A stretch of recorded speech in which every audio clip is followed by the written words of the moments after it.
Este solucionario es realizado por la Academia de San Fernando, fundada por ingresantes a Medicina Humana del examen de traslado interno, traslado externo, graduados y titulados. Es una clase modelo de lo que veremos en nuestro ciclo que inicia el 1 de enero del 2026 y como ex ingresante sabemos lo único que debes conocer para agarrar una vacante como primeros puestos, lo cual te vamos a enseñar en las clases en vivo, desarrollando el temario completo del prospecto del examen de admisión, resolución de exámenes pasados, desde el nivel básico para personas que llevan años sin prepararse y agarrar un libro, hasta el nivel avanzado conociendo lo que sí o sí debes memorizar para el examen de marzo. Además de simulacros presenciales, seguimiento personalizado y asesoría en la convalidación de cursos, trámite de inscripción, trámites administrativos, entre otros. Esos 3 meses vamos a priorizar la teoría que debes conocer acompañada de un banqueo de ejercicios con un enfoque del aprendizaje activo y repetición espaciada. Este ciclo va a ser ideal para personas que estudian y trabajan o que tienen poco tiempo para estudiar. Sin embargo, desean aprender lo que sí o sí va a venir en su examen de admisión. Recuerda que San Marcos tiene un enfoque DECO, o sea, destrezas cognitivas. Por ello, los boletines de ejercicios siguen este modelo. Los horarios van a ser de lunes a domingo de 7 a 10 de la noche, todo va a quedar grabado y es un único pago por los 3 meses del ciclo de enero a marzo. Tenemos 3 modalidades dependiendo del curso que desees reforzar. Por ejemplo, si solamente tienes dificultad de un curso como razonamiento matemático, el precio sería de 250 soles, con el beneficio de acceder a todos los simulacros y por eso se llama modalidad simulacros. Si deseas 2 cursos, el precio asciende a 350 con simulacros presenciales y el beneficio de tener la asesoría en la convalidación de cursos, llamada la modalidad básica.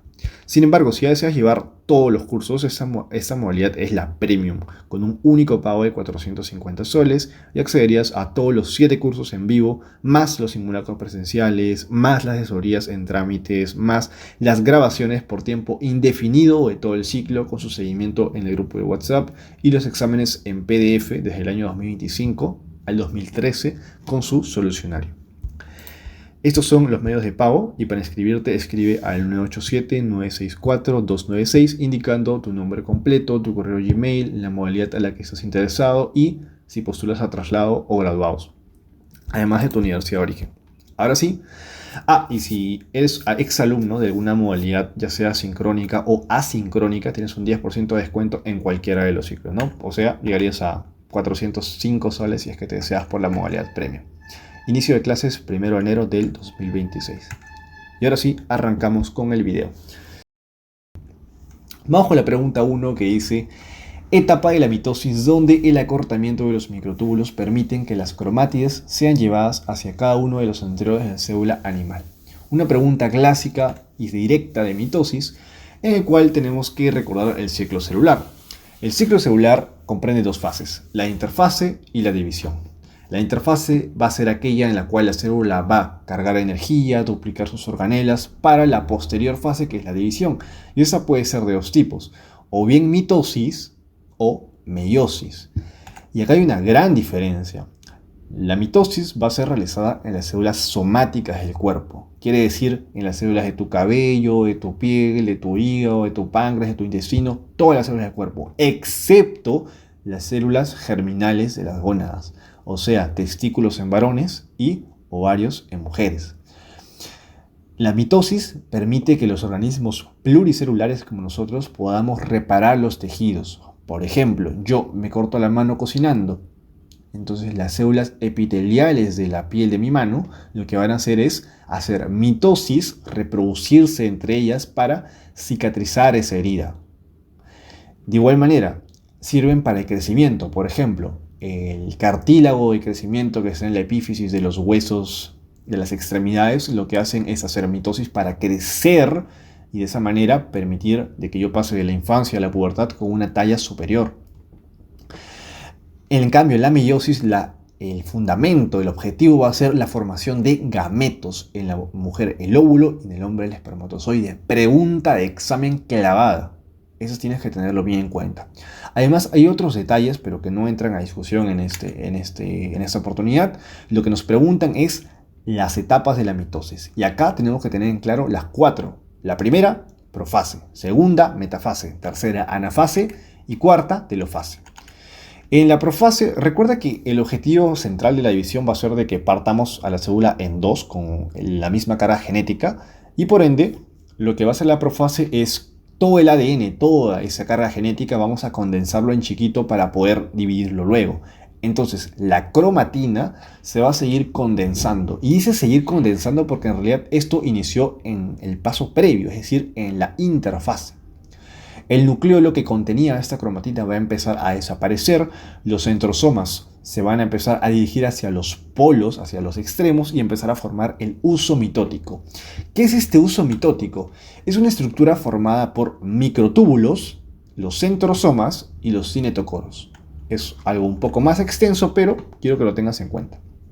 Luego, en la siguiente fase, la metafase, nuestra cromatina va a llegar a su estado máximo de condensación. Y esa es una pregunta de examen. Cuando llega a su estado máximo se conoce como cromosoma. 2. Nuestro uso cromático se ha formado por completo. Ya tengo todas mis fibras del uso, tengo que están formándose y llegando a los cromosomas que están en la placa ecuatorial simple de cromosomas dobles y es importante que estén ya agarrándose a los cinetocoros del cromosoma porque lo que van a hacer es traccionar luego en la siguiente fase llamada anafase. Ahora, al traccionar van a romper estos cromosomas dobles y van a formar cromosomas simples, los cuales se van a ir hacia los extremos. Van a separar estas cromátides. Y de esta manera podemos llegar a la última, que es la telofase, donde vamos a hacer totalmente lo opuesto a la profase. Es decir, los cromosomas ahora se van a empezar a descondensar conforme llegan a los polos, el nucleolo se reorganiza, la carioteca también, y llegamos a la etapa final conocida como la citocinesis, pregunta de examen, que va a ser partir a la célula en dos iguales. En las células animales este proceso se conoce como estrangulamiento, mientras que la citocinesis en las células vegetales recibe el nombre de fragmoplasto o formación de la placa celular. Pregunta del examen especial de traslado interno, externo y graduados del año 2021 y 2023. Ojo ahí. Entonces, la etapa en la mitosis donde el acortamiento de los microtúbulos va a permitir que mis cromátides sean llevadas de un extremo a otro va a ser conocida como la anafase, clave E. Siguiente pregunta, tema de bioelementos.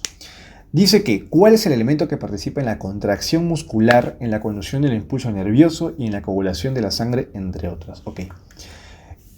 Hay que tener en cuenta que los bioelementos se dividen en tres grandes grupos. Los bioelementos primarios, que forman el 99% de estos, los secundarios, el 0.7%, y los oligoelementos en una cantidad ínfima. Tienes que grabarte para la presa Marcos cada función importante de todos los que están acá. Sin embargo, a nosotros nos interesa los secundarios en esta pregunta. Este es un extracto de la presa Marcos donde nos dice lo más importante de cada uno. Sin embargo, el calcio, que es la respuesta por cierto, nos da 4 principales funciones que tienes que saber de memoria. Lo primero es que va a contribuir en la coagulación sanguínea. Recuerda que en fisiología médica hemos visto la hemostasia primaria, secundaria, terciaria, ¿sí o no? En la primaria está formada por las plaquetas, en la secundaria por los factores de coagulación y la terciaria por la plasmina, fibrinógeno, etc. Okay. Tranquilo que si no eres del área de salud y nunca has visto este tema, no te preocupes, no es necesario que te grabes a completo todo esto. Simplemente lo menciono como para hacer un hincapié en la importancia de la cascada. ¿Por qué? Porque en la cascada de la coagulación recuerda que en la vía intrínseca el factor 10 va a convertirse en factor 10 activado gracias a la acción del factor 8 y el calcio y los fosfolípidos de membrana plaquetaria. Entonces, mira cómo es que el calcio aparece acá por primera vez y permite de que la cascada siga. Si es que no hubiera el calcio, entonces no podríamos tener la vía intrínseca y fallaría el coágulo de la fibrina.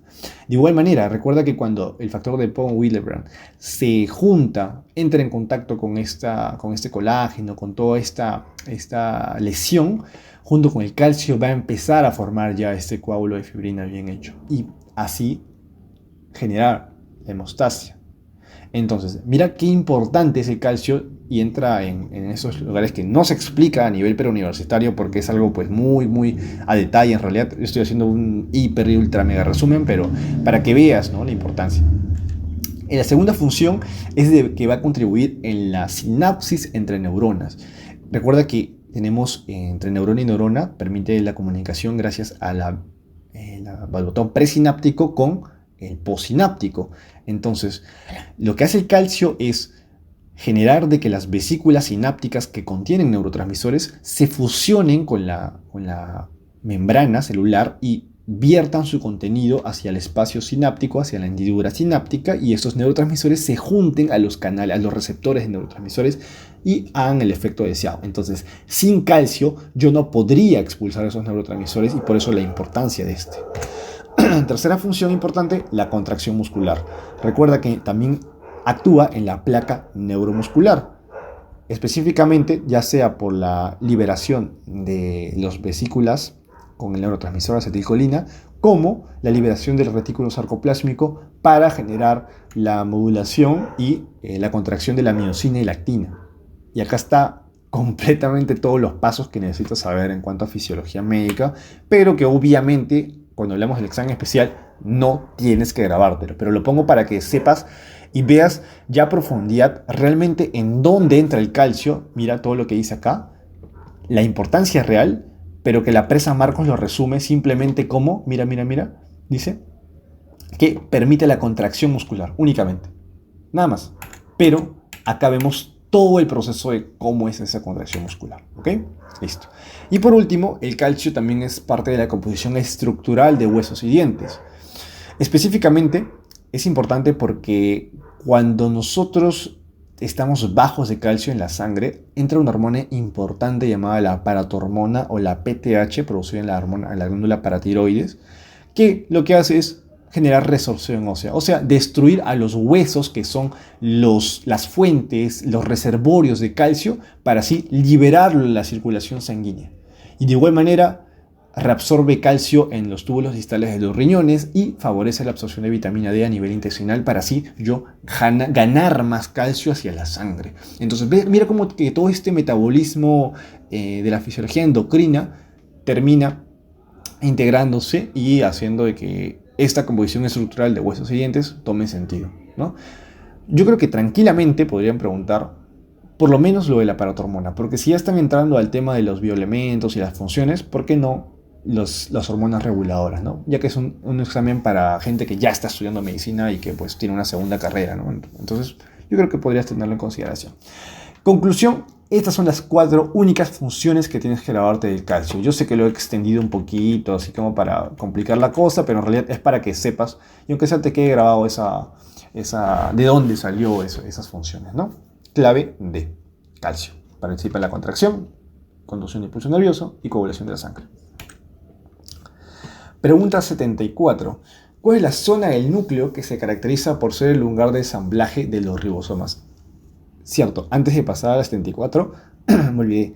No puse la 72 porque la 72 va a ser al final del video, ¿ok? Junto con la pregunta 79, que son preguntas de un tema que no han preguntado casi nunca en el examen especial. Bueno, para ese tema hay que recordar el núcleo, ¿ya? Es la tercera semana de nuestro curso y habla de que va a constar de 4 partes. Para la pre, la carioteca, que es, pregunta de examen, una diferenciación del retículo endoplasmático rugoso que consta de 2 membranas, una externa y una interna. Pregunta de examen también clavada, los ribosomas 80S están en la externa. Tiene una segunda parte llamada el nucleolo, donde está formado por ADN, ARN ribosomal y proteínas, que va a ser el lugar para la zona de maduración de los precursores ribosómicos y ensamblaje de subunidades ribosómicas.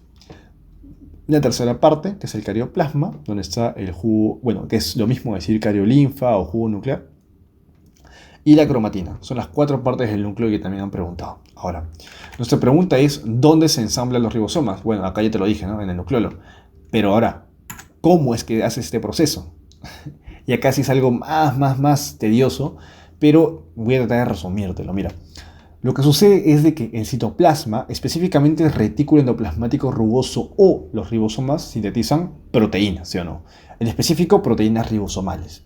Estas proteínas ribosomales van a ingresar a través de los poros nucleales hacia el nucleolo. Por otro lado, en el núcleo, el ADN va a transcribir ARN ribosomal en el nucleoplasma. y este ARN ribosomal también se va a dirigir hacia el núcleo, ¿no? Por eso es que es separado, citoplasma de color azul, núcleo de color rojo.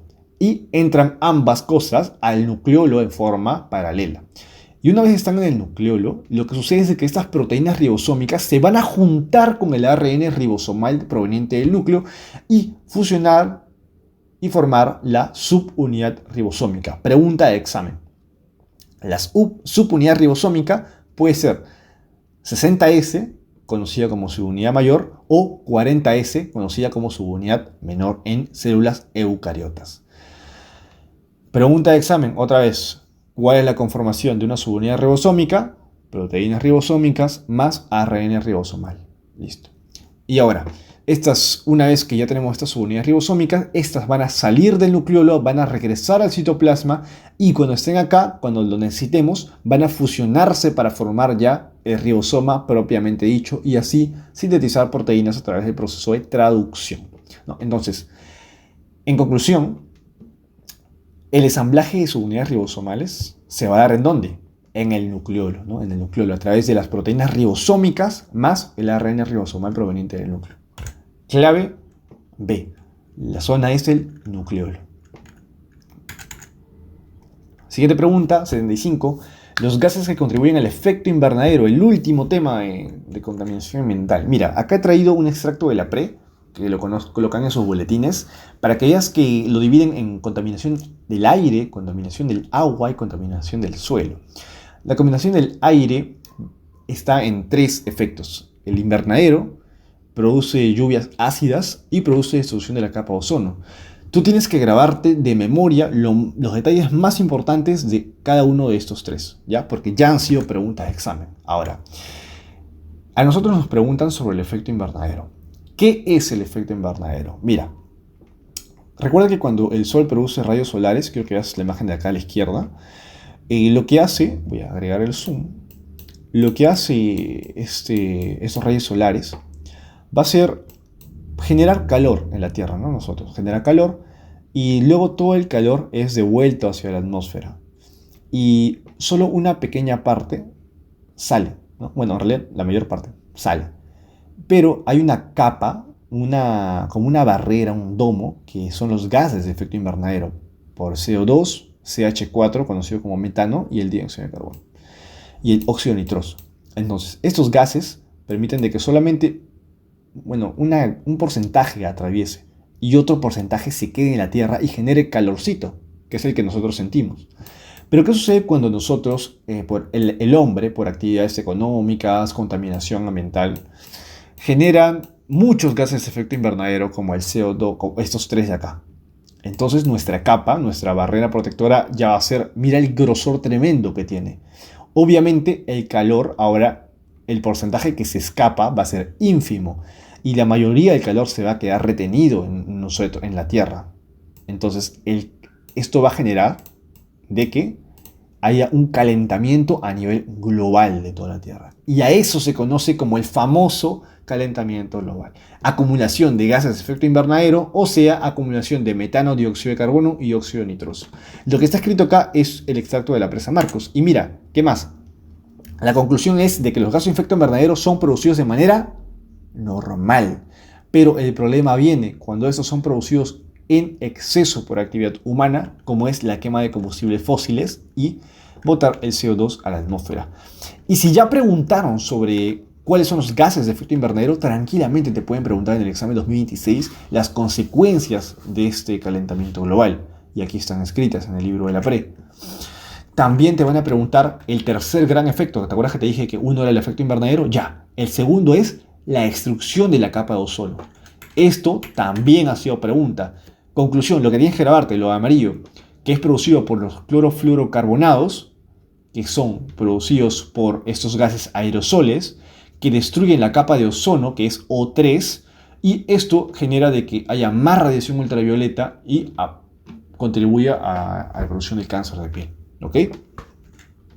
Otros tipos de emisiones que dañan la capa de ozono según la PRE son los halones y el bromuro de metilo. Sin embargo, el más importante ya la tendencia es los gases fluorocarbonados.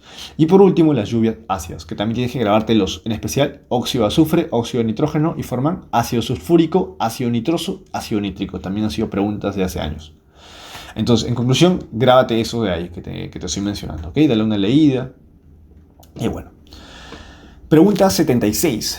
Ya cambiamos al tema de dogma de la biología.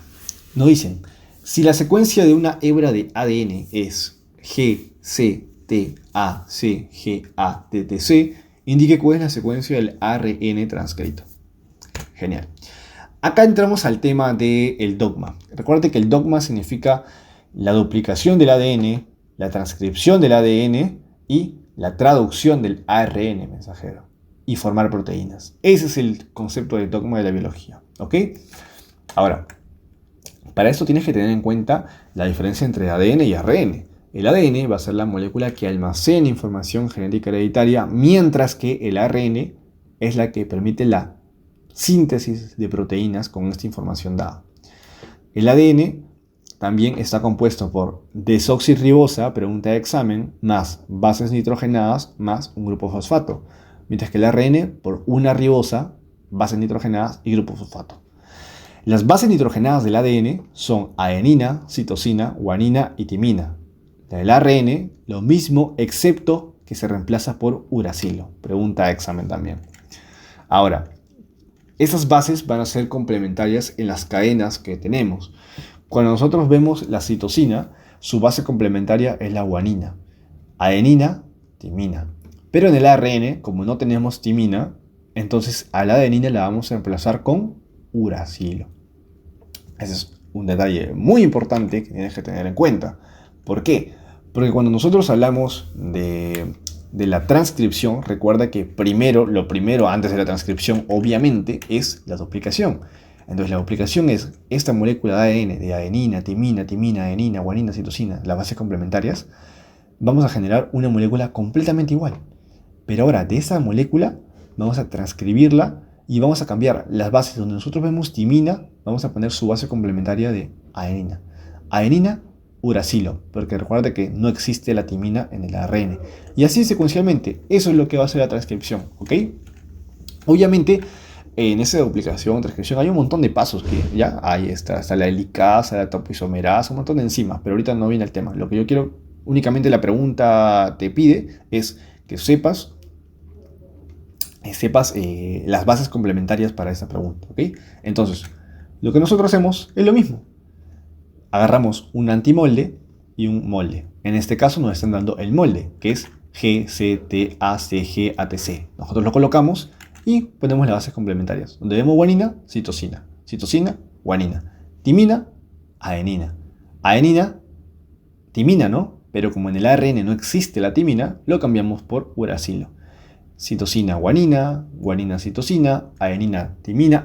Acá sería uracilo, un error. Timina, adenina y citosina, guanina. Y listo. Ojo, acá es uracilo, también acá. Entonces, esa sería la respuesta correcta, ¿no? Vemos la clave y efectivamente sería lo que nosotros hemos estado realizando. Entonces, ese tipo de preguntas, lo único que te piden, en muy resumidas cuentas, es que tú conozcas las bases complementarias de cada uno de las moléculas. Si es ADN, timina. Y si es ARN, uracilo. O sea, lo que te he colocado acá, ¿cierto? Y listo. Acá solamente es cuestión de practicar y practicar y practicar. Y ojo, hay una pregunta, incluso lo tranquean un poco más, que es colocarte el sentido de la transcripción. 5', 3', 3', 5'. Y ahí tienes que reconocerlo. Y bueno, eso lo vamos a ver en el curso. Como un datito extra, te he dejado acá lo de la transcripción del ADN, porque una vez que yo transcribo este mensaje, no queda ahí, sino que este mensaje del ARN mensajero lo que hace es sale del núcleo y se dirige hacia el citoplasma, específicamente al ribosoma, ¿ya? Para hacer la síntesis de proteínas. Y en este paso, lo que sucede es que vienen enzimas que van a tratar de destruir este ARN mensajero. Y para eso el ARN mensajero tiene mecanismos de protección, como es la cola de poli A y la cadena de adenosina, etcétera, que son preguntas de examen y que tienes que conocerlo, ¿ok? Pero te lo dejo para que tengas en cuenta. No todas las preguntas te van a venir así, nada más para transcribir, no.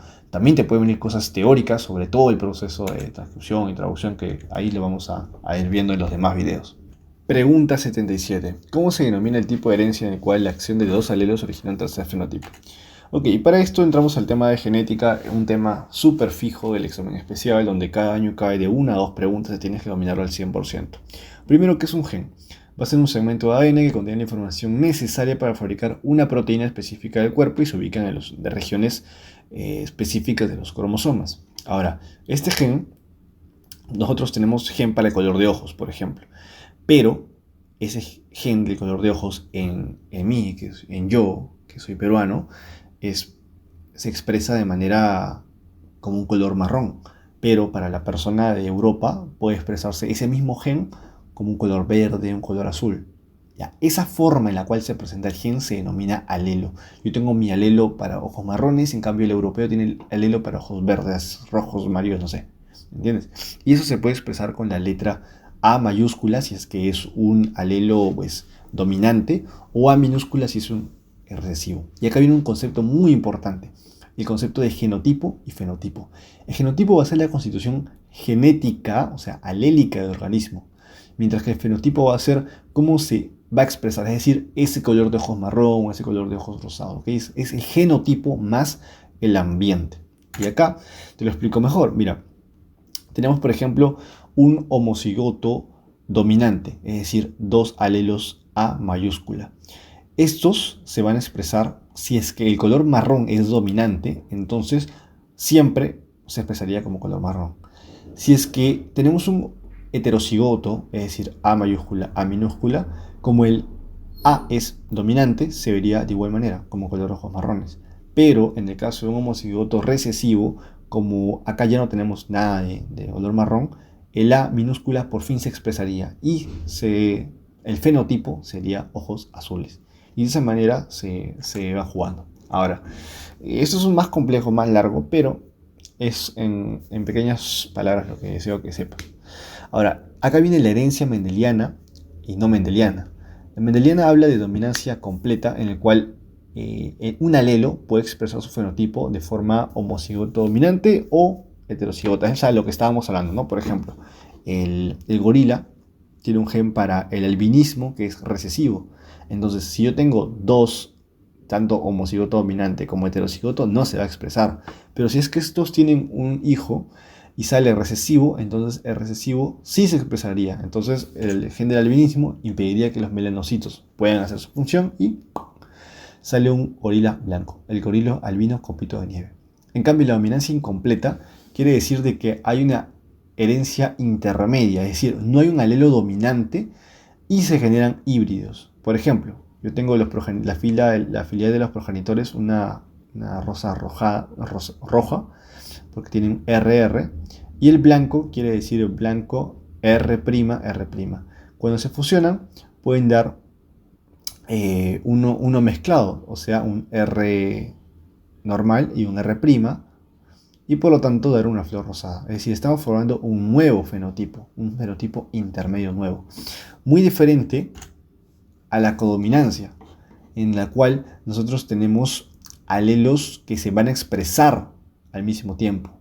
Por ejemplo, una gallina negra y una gallina blanca van a dar, cuando se junten sus alelos, una gallina con plumas negras y blancas. Si estuviéramos hablando de dominancia incompleta, se haría algo intermedio, es decir, una gallina con plumas grises. Me dejo entender. Entonces, en la codominancia no expresamos un nuevo fenotipo, o sea, no una nueva como tal, sino estamos fusionando ambos para hacerlo. Lo mismo sucede con el grupo sanguíneo MN. Y bueno, así con los alelos múltiples del grupo ABO, de los grupos de los pelajes de los conejos, que también son preguntas de exámenes. Pero bueno, eso ya se ve más a profundidad en el curso, ¿no? Ahora, la pregunta nos dice cómo se denomina el tipo de herencia que origina un tercer fenotipo. Y obviamente eso sería la dominancia incompleta, porque estamos mezclando rojo con blanco y da un rosado. En cambio, si habláramos de codominancia, diríamos que ambos alelos se están expresando. O sea, rojo con blanco, hay rojos, una parte rojas y una parte blanca de la misma rosa. Entonces, son ambos. No es que haya un nuevo tipo intermedio, no es así. ¿ok? Entonces esa es la gran diferencia entre ambos. Pregunta 78. La teoría que propone el origen de la vida a partir de compuestos propios de la Tierra, llamada teoría quimiosintética, fue planteada por... Y acá hay que conocer la teoría del origen de la vida. Hay tres: la teoría cosmogénica por Arrhenius, la teoría de generación espontánea por Aristóteles y la teoría quimiosintética por Oparin. Ahora, este tema es muy memorístico en cuanto a los nombres y teorías y nombres relacionados, ya que todas las preguntas acá he visto que son directas, ¿ya? Bueno, Arrhenius básicamente decía que la teoría de la panspermia, ¿no? Que la vida vino en un meteorito. Aristóteles decía de la generación espontánea que se creaba de la nada, por la entelequia, pero fue refutada por tres personas: por Francisco Redi, por Lázaro Spallanzani y por Luis Pasteur. Mientras que la Oparin, que era la teoría pues la más actual, pues esta fue propuesta por Oparin pero confirmada por Miller y Murray, ¿ok? Pregunta de examen. Ahora, nos preguntan por la teoría quimiosintética. Hay que decir de que lo que Oparin planteaba es que existía una atmósfera primitiva baja en oxígeno, ¿ok?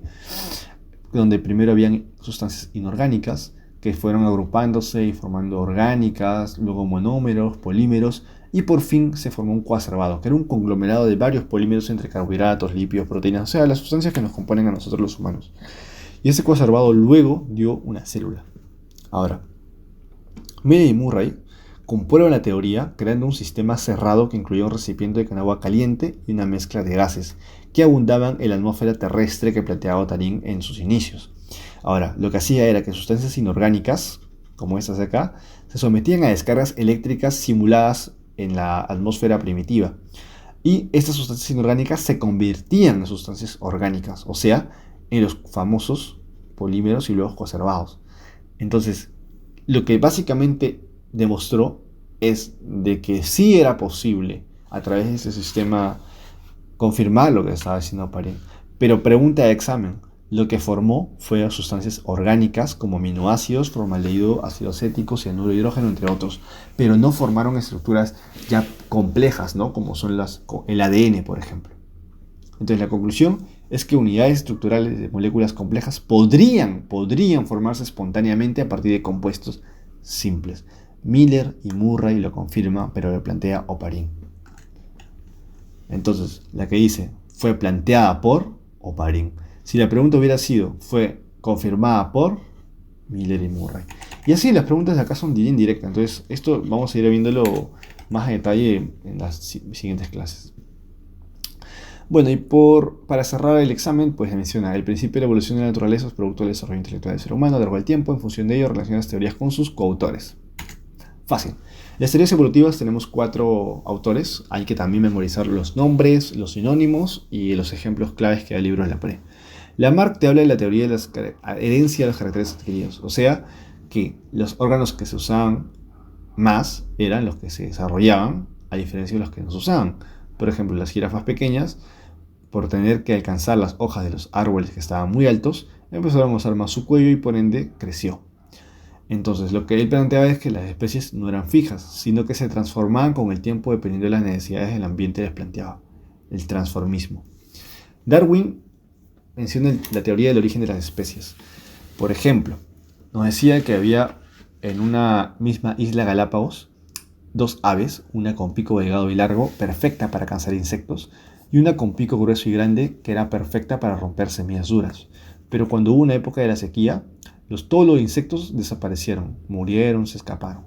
Entonces, esto llevó a que los pájaros con pico delgado y largo murieran paulatinamente, porque ¿de qué te servía un pico de envergadura si es que no podías cazar insectos porque no hay insectos? Entonces ellos morían. Y las aves con pico grueso y grandes que rompían semillas que se persistían a pesar de la sequía, pues sobrevivían. O sea, el más fuerte sobrevivía. Pero este proceso se daba a través de los años, era un proceso gradual, no sucedía de un momento a otro. Por eso se conoció como la evolución continua. Muy diferente a la teoría de De Vries. De Vries mencionaba de que la evolución puede ser abrupta de un momento a otro, aparecer y desaparecer en el tiempo, y eso se ha influenciado por mutaciones genéticas. Por ejemplo, la planta Oenotera que él propone era amarilla en una generación y en la siguiente automáticamente puede ser rosada. Entonces, él propone eso, es el gran diferencial con Darwin.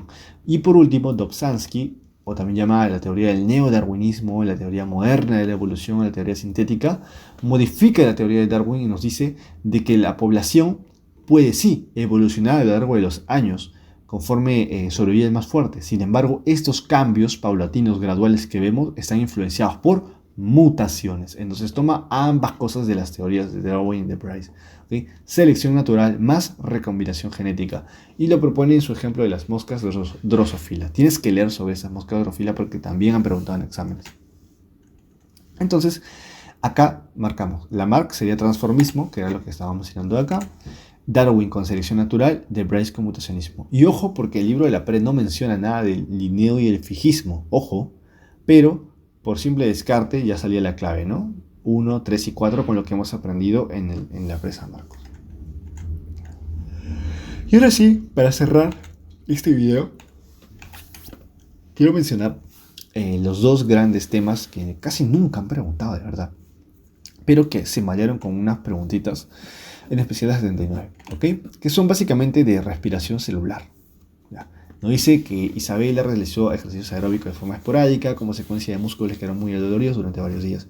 El médico le explica que estos síntomas se debían a la acumulación de ácido láctico. Isabela le preguntó a su mamá, Elizabeth, que es bióloga, sobre la explicación del médico. Y la respuesta además se debe a una de esas claves. Y la siguiente también habla sobre fosforilación oxidativa, transporte de electrones. Bueno, ¿qué será eso? Ya. Acá tenemos que tener un concepto clarísimo. ¿Cómo sobreviven las células? Esas pueden usar dos tipos. Siempre glucosa, ¿ok? Pero esta glucosa va a tener que ser acompañada de oxígeno para poder hacer la función. Y cuando se acompaña de oxígeno, estamos llevando a un proceso de crecimiento celular. En cambio, cuando la glucosa no se acompaña de oxígeno, no hay crecimiento celular, pero sí se aprovecha para generar ATP, para generar energía. Pero tiene como característica clave que genera etanol. Entonces, lo de la izquierda se conoce como respiración aeróbica, mientras que lo de la derecha como respiración anaeróbica o también denominada fermentación. Pero ese término no es tan usado para humanos.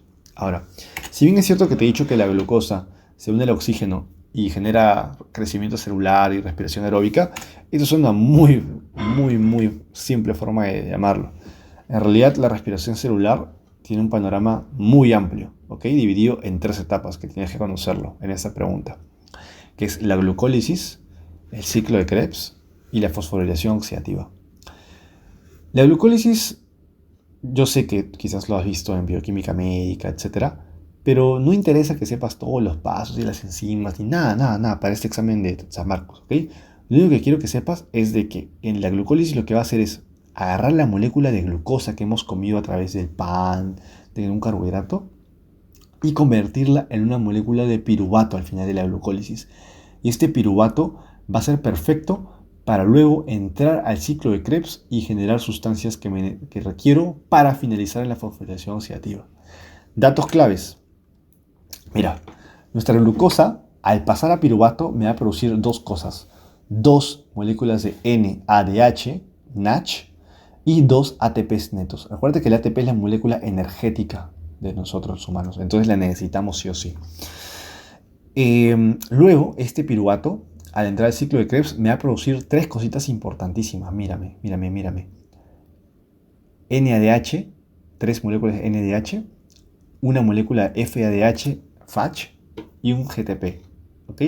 Y luego estos NADH generados acá van a servirme para entrar a la última etapa de fosforilación oxidativa, que me van a servir para todo ese proceso junto con el oxígeno para producirme ATP, ¿ok? Pero ya. Lo que yo quiero que tengas en cuenta acá es de que no te grabes todas las enzimas y eso, solamente grábate lo que te estoy mencionando. Ahora, la pregunta en sí se enfoca mucho en lo que es la fosforilación oxidativa y te voy a explicar por qué. Esta fosforilación oxidativa tiene 2 subfases. La primera subfase, que es la cadena transportadora de electrones, y la segunda de quimiósmosis.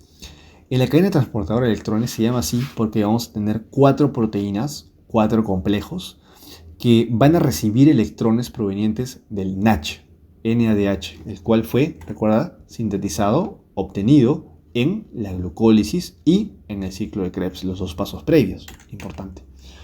Ahora, lo que va a suceder es de que el NADH que hemos obtenido en el ciclo de Krebs y en la glucólisis va a llegar a la proteína 1, al complejo 1 de esta cadena transportadora de electrones.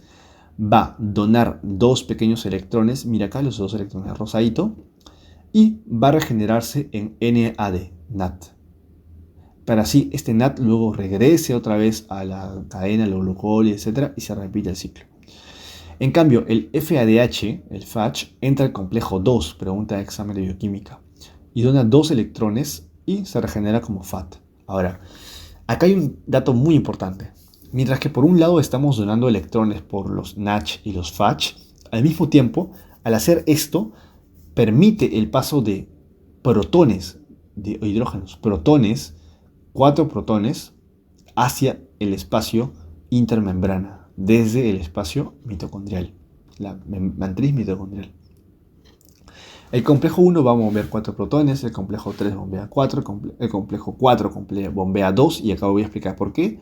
Y el complejo 2, pregunta de examen, no bombea protones. Ahora, los electrones que hemos pasado del NADH a este complejo 1 van a empezar a seguir una secuencia. Mira la línea roja punteadita, sigue una secuencia hasta la ubiquinona, y la ubiquinona lo libera al complejo 3. El complejo 3 lo pasa al citocromo C, el citocromo C al complejo 4. Y está listo, se acabó con todo eso, ese proceso de los electrones. Pero, ojo, al mismo tiempo está sucediendo algo interesante, que es que en el complejo 4, cuando los electrones lleguen a este complejo 4, va a haber una molécula de oxígeno, la cual nosotros hemos respirado a través de los pulmones. Y esta molécula de oxígeno va a aceptar a los electrones, los agarra, los adopta y forma una molécula de agua. Porque recuerda que el agua es H2O, protones y oxígeno. Por eso que también se bombea únicamente 2 protones en vez de los 4 anteriores. Y esto va a permitir de que, como el oxígeno está agarrando los electrones, agarra todos los electrones que hay, los agarra, los esconde y ahora está libre y esta cadena puede seguir funcionando. ¿Okay? Esto es similar, tengo mi analogía, como si estuviéramos en un tobogán. En un tobogán y tenemos electrones que quieren saltar de arriba hacia abajo. Entonces, cuando lleguen abajo, tiene que salirse el electrón, ¿sí o no? Para que el siguiente pueda tirarse también por el tobogán. Entonces, eso sucede. Tenemos el electrón, se tira, y tenemos un guardia de seguridad llamado oxígeno que va a agarrar a los electrones y los va a sacar del camino. O sea, los va a acepta electrones. Pero ¿qué sucede si es que en vez de un guardia súper fuerte que puede sacarse todos los electrones de acá, tenemos un guardia debilucho, un guardia tímido, un guardia que no inspira tanta confianza y no tiene la capacidad para guardarse todos los electrones? Entonces estos electrones se van a empezar a acumular en el tobogán, y cuando un nuevo electrón quiera tirarse por el tobogán, ya no va a poder. Ya no va a poder. Y eso va a ser un gran problema. ¿Por qué? Porque entonces, como los electrones se acumulan y se acumulan, ya no hay ya no va a haber forma de poder seguir metiendo más electrones, o sea, no va a haber forma de seguir el NADH pase y done, y por lo tanto sería todo esto en vano, todo este proceso acá sería en vano. Espero que se haya entendido con eso. Entonces, esa es la importancia tremenda de que el oxígeno sea aceptor final de electrones. Y por último, al hacer todo este proceso, estamos generando un gradiente electroquímico tremendo. Tenemos un montón de protones en el espacio intermembrana. Esto va a hacer de que estos quieran regresar hacia la matriz mitocondrial, porque tenemos muchos acá. Y por eso entra la figura del ATP sintasa. Los protones, al querer regresar por el espacio intermembrana, van a ir a través de esta proteína. ¿Okay? Y cuando los protones pasen por esta proteína, van a liberar energía. Y esa energía provoca cambios conformacionales en la proteína, en la ATP sintasa, y permite la unión de ADP a un grupo fosfato y forman ATP. Y esta ATP es la molécula energética que yo quiero. Entonces, en conclusión, gracias a todo este proceso de glucólisis, ciclo de Krebs y fosforilación oxidativa, donde el oxígeno fue el aceptor final de electrones, se pudo sintetizar ATP, la molécula de energía. Entonces ya podemos responder la pregunta de acá. Creo que hay una preguntita. ¿Dónde está? Que nos dice el 2,4 trofenol es un compuesto que tiene efecto a nivel celular, específicamente sobre las mitocondrias, provocando un desacoplamiento entre la cadena transportadora de electrones y fosforilación oxidativa. Por el efecto dicho compuesto causará. Ok, esa pregunta fue un poco maleada porque pues, preguntaron muy a detalle de cadena transportadora de electrones, pero también insertaron un concepto que no se ha visto, que es el de desacoplador. Este desacoplador, primero, en condiciones normales, nuestra cadena transportadora de electrones bombearía protones al espacio intermembrana, como hemos dicho, y luego esos protones regresan. Pero este desacoplador lo que hace es evitar que los protones que están aquí en el espacio intermembrana regresen a la matriz usando la ATP sintasa. Entonces van a volver por otro lado. Y si esto sucede, entonces como no hay nadie que active el ATP sintasa, no se forma ATP. ¿Ok? Listo. Sin embargo, tienes que tener en cuenta que este desacoplador no está inhibiendo el complejo 1, 2, 3, 4, no está bloqueando la ATP sintasa y no está deteniendo el flujo de electrones, sino lo que está haciendo es que los protones regresen a la matriz sin tocar a la ATP sintasa. ¿Okay? Y por ende la clave sería el desacoplamiento entre la cadena transportadora de electrones y la fosforilación oxidativa tiene como efecto inhibir la producción de ATP. Otros marcaron la inhibición del flujo de electrones porque, leyeron ya cadena transportadora de electrones, si yo inhibo, desacoplo, entonces, pues no, ya no habría pues electrones. Pero no, falso. Como viste, una de las condiciones de este desacoplador es de que no hace nada, no detiene el flujo de electrones. Y por ende, no sería la clave la D. Clave B, inhibición en la producción de ATP. Ahora, si te das cuenta, todo esto ha sucedido porque tenemos oxígeno. Porque el oxígeno de la cadena transportadora de electrones ha permitido todo este proceso. Pero ¿qué sucede cuando no tenemos oxígeno? Si no tenemos oxígeno, entonces esta fosforilación oxidativa no se podría dar. Y por ende, si es que yo no tengo oxígeno, ¿de qué me sirve para mí estar recolectando NADH del ciclo de Krebs? Si la función de tener NADH era poder bombear protones, o sea, dar electrones y luego bombear protones al espacio intermembrana. Pero de nada me va a servir porque no tengo oxígeno y no se van a aceptar. Entonces lo que hace la célula es tomar una vía alternativa. No se van a desgastar haciendo todo esto, sino que una vez termine la glucólisis, que es la primera fase, apenas tengo piruvato, este piruvato va a entrar a una nueva vía, la vía de la lactato deshidrogenasa.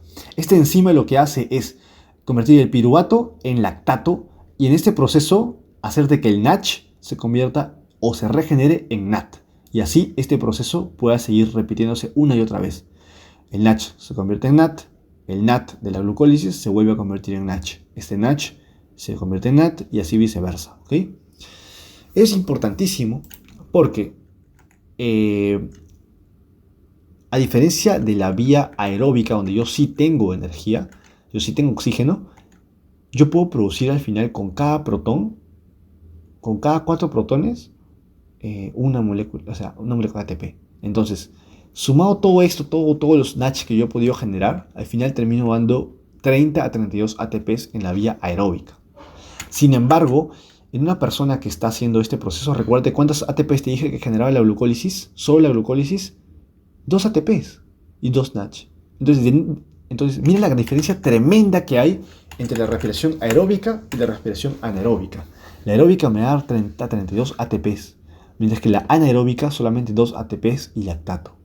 Y en el caso de la fermentación, etanol. Entonces, ¿viste? Por eso es que la clave ante que Isabel realizó ejercicios aeróbicos en forma esporádica, como secuencia de los músculos que eran muy adoloridos durante varios días, o sea, gastó todo su oxígeno disponible y por ende entró a la vía de lactato, de ácido láctico. La explicación es de que se ha seguido una oxidación anaeróbica de la glucosa, porque recuerda que la vía anaeróbica es la única que produce lactato gracias a este proceso de acá. ¿Ok? Listo. Si bien es cierto, le han preguntado un poco sencillo esa de ahí, eso no me asegura que no van a preguntar cosas más rebuscadas sobre el tema de respiración celular. Y por eso es que yo he traído todos los detalles que pueden hacer sobre este tema acá en esas diapositivas. ¿Ok? Y quiero que los tengas en cuenta, que lo leas tranquilo, que estudies por tu lado. En especial esta parte de los lanzaderas maltato que vienen en los exámenes de admisión de generales, ordinarios, pero que tú sabes que la tendencia siempre es mover lo que preguntan en el examen general al examen especial.